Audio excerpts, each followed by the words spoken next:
Invincible is back this week with the second installment in the second part of the second season, and I actually think I preferred this episode to the one that we had last week. Within this episode, it felt like a lot of the foundations were laid down for what's to come in the remaining two episodes. Something that is actually slightly daunting because there's a lot to still be told. But I think this story could well lead into season 3 quite nicely, with Levy making an appearance at the end of the episode for the first time in goodness knows how long. An incredible scene that took place with Amber, Eve, Mark and Dard, and the return of Omni Man. Let's jump into this episode and break down all that there was to take away from it. Here is Invincible Season 2, Episode 6, Ending Explained. Just to let you know, this video will contain spoilers. The importance of the books. Nolan's books have had a bit of a focus put on them since the end of the first part of Season 2 several months ago, and many of us were questioning why they had such importance. And it seems like now, Mark has realised the importance of them. Whilst Mark was reading the books, he came to the realisation that although the novels that Nolan wrote were science fiction, the characters within them and the monsters represented Viltrumites, and the way in which the characters were killed by the heroes were secret ways that the Viltrumites could actually be harmed. So the books are probably one of the only things in the universe which has the Viltrumites' weaknesses documented, showing just how valuable they are. With Alan taking scans of the books and returning to Thedas, this is something which will prove to be extremely valuable for the coalition of planets as they look to build a force to stop the tyranny that the Viltrumites have. The fact that one of the books was called Savage Planets, Savage Beasts, it felt like an outwards reflection of what Nolan thought of Viltrum and the Viltrumite race, showing that he was disconnected from them at the time of writing the non-fiction book. With Nolan telling Mark to read his books, I feel that shows that Nolan is truly a changed man, and he is now prepared to turn on his own kind. The one thing, however, that I don't quite understand from Nolan's perspective is why he decided to document it in the first place. Maybe he feared that one day he'd need the information if something were to happen to him and he'd need to turn on his own kind. So with the Viltrumites' weaknesses now being something that will become common knowledge amongst Mark, Alan, Thedas and the coalition of planets, it shows that they now have a starting ground that they can work on in trying to take them down, and actually look to bring the fight to them once they decipher their weaknesses. Debbie's progression. As predicted last week, after Debbie's reluctance to take on Mark's younger half-Viltrumite, half-Thraxan brother, within this week's episode we saw that it was actually the very thing that gave her the stability that she needed, and also the focus to take her mind off of Nolan and all of the pain that he caused her. We saw that she named him Oliver after her own father, something which I think is telling of the fact that she's accepted him into the family.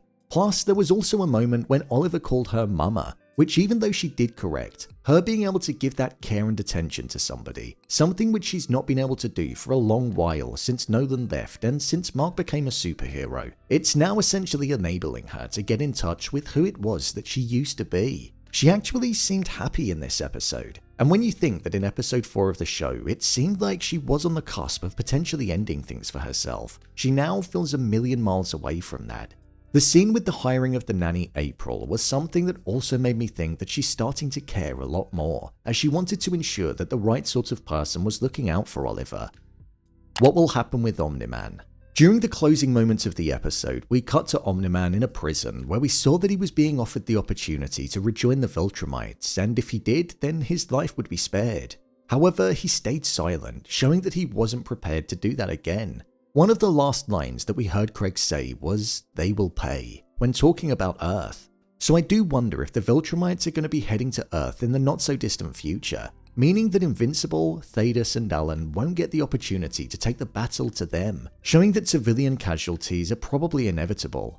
I'm going to be discussing here what happens to Omni Man within the comics, so if you don't want to hear it, then skip to the timestamp on the screen. Within the comics, Nolan does actually manage to escape the prison, and it connects his and Alan's story together with the interest that Thedas has in Mark. Whilst Nolan's continuing to heal from his injury, he ends up noticing Alan there, and Alan essentially reveals to him everything that he knows about Thedas and the coalition of planets' interest in Mark. This then leads to both of them to break free from the prison and ultimately escape. If this does end up happening in the show, it will be a moment that will be epic to see. I do wonder if Alan is going to end up in prison, or if he's going to find it with the intention of breaking Nolan out, as we did hear him say that he heard that there was a prison that was out there, so maybe he might be tasked to look for it. Mark and Amber's relationship. One of my favourite scenes in this episode came from the 4-part conversation that was taking place between Amber, Eve, Art and Mark. From a creative perspective, it was just so gorgeous to watch. Having the conversation flowing between the two different sides and hearing the same thing being present amongst both Amber and Mark was so smoothly executed. But what I thought was most interesting about it was that this was occurring right after there'd been 2 awkward encounters between Mark and Eve, showing that whilst it might seem like Mark and Amber are on the rocks with their relationship and that there's distance that's forming between them, it could actually be the very beginning of a spark for Mark and Eve. Mark could relate to the pain that Amber was feeling because he knew what it was like for his mother and himself when his father would go off to save the world and have that sense of abandonment whilst being at home, and he hated the fact that he did that to Amber, as they'd quite literally go months at a time without seeing each other. However, when Mark helped take out the Martians that were attacking them because they wanted Shapesmith, Eve gave Mark a hug and there was a sense of something a little bit more being there. And as well, in the hospital, the encounter felt slightly awkward too. But not awkward like Amber and Mark feeling like they were on a first date. Awkward in the sense that there could be deeper feelings that are buried beneath them. So I feel we're definitely going to be seeing the dismantling of Mark and Amber's relationship and him growing closer with Eve. Let's be honest, they are better suited to one another. They've both got powers, both got issues with their family, and can probably just relate to each other that little bit more. The threats moving forward. Well, it seems like there are now 3 main threats in the show moving forward. The Viltrumites, but we've already touched on that and how the books might help, Angstrom Levy and also Russ Livingstone and the Sequids. During the beginning of the episode, we saw that Mark and the Guardians were able to fend off the Sequids, which meant that they got Russ Livingstone back to Earth. However, right at the end of the episode, after he went back to his apartment, something which was foreshadowed earlier on ended up occurring. During the hospital, Eve mentioned how there was Sequid gunk in her ears, and Mark mentioned that he had it somewhere else on him. And then, as Russ was throwing up into the sink, a Sequid came out and jumped right back onto him and made him the host again, showing that the threat of the Sequids is something that's going to be occurring again. However, this time, it's going to be on home soil and prove to be a much larger threat as there are a lot more people for the Sequids to be able to take over and use as hosts, allowing them to thrive even more. Right at the end of the episode, we saw that Angstrom Levy was in a tailor's and getting a new suit. When asked where he was going, he said that he was going to be visiting an old friend. With him walking through multiple dimensions, he landed in the dimension where he's going to be looking to get revenge on Mark. Levy is probably going to be the biggest threat moving forward into the end of the season, and I'm actually looking forward to seeing how they're going to get that threat across, but also manage to wrap it up in 2 episodes, as the Mark v Mark that could be on the horizon feels like it will need some fleshing out first. Overall review. I thought this was a really good episode of the show. I preferred it so much more to the episode that we had last week. Last week felt as though it was all about the return rather than the development of the actual story. We had the Lizard League and Russ Livingstone and the Sequids, which was good to see, but this one reintroduced the main characters and allowed us to see inside their minds and the conflict that was present. The small features of Donald looking troubled over the fact that he knows that he's barely human anymore and is more android is something that's just happening in the background, but the shaking of the fist and the darker mindset that he seems to be adopting is something that I think could end up having a bit more focus in the next few episodes. I wonder if he's going to end up resenting Cecil for what he did and for not just allowing him to die, meaning that there could be some kind of conflict there. One thing that I absolutely love in this show is that the destruction from the end of season 1 is still present outside of the Graysons' window.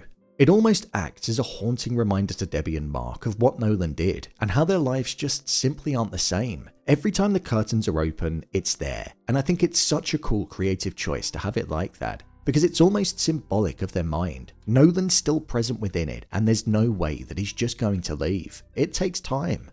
One area that I think this show thrives in is being able to tap into our emotions, whether it be the ones which make us laugh or the ones which make us relate to the characters and feel what they're feeling. When Rex and Shrinking Ray were inside of the hospital being treated and the rest of them found out that Kate was dead, the song choice in the background was just perfect, and it really made you feel exactly what the characters were feeling. It was a really sad moment and it translated across the screen so well.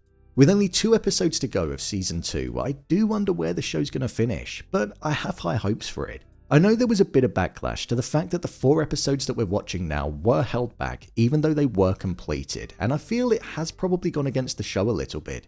But the episodes are always of great quality, so at least we know we've got what should be 2 fantastic episodes on the horizon. So, there you have it. Invincible Season 2, Episode 6, Ending Explained. If you want to see more videos on Invincible, then click on the card in the top corner. I've been covering the entirety of Season 2 and there's a whole playlist on the channel. What did you think of this episode? Let me know your thoughts in the comments below. As always, thanks for tuning into the video and I'll see you in the next one.